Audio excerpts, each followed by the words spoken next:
代變人魔，繼母都唔放過。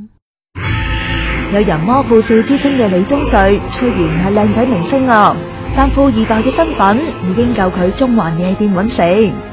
台灣媒體話，佢平時出手勁豪，每次現身都包起全場飲飲食食。咁盛傳好多名人，好似小 S 老公都係佢好朋友。不過單嘢爆咗出嚟之後，啲 friend 就全部劃清界線，黃色啦。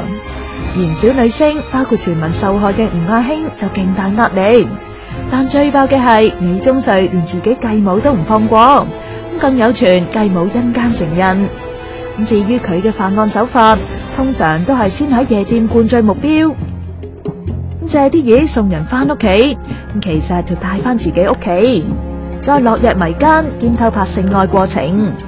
單 case 前年就因為有對姊妹花受害人報案而揭發，警方追查之後發現被偷拍嘅受害人有成60個，唔少仲係喺昏迷嘅狀態下俾人影噶，有啲係被姦途中醒咗，李宗瑞就會即刻停手，等受害人再昏迷先繼續。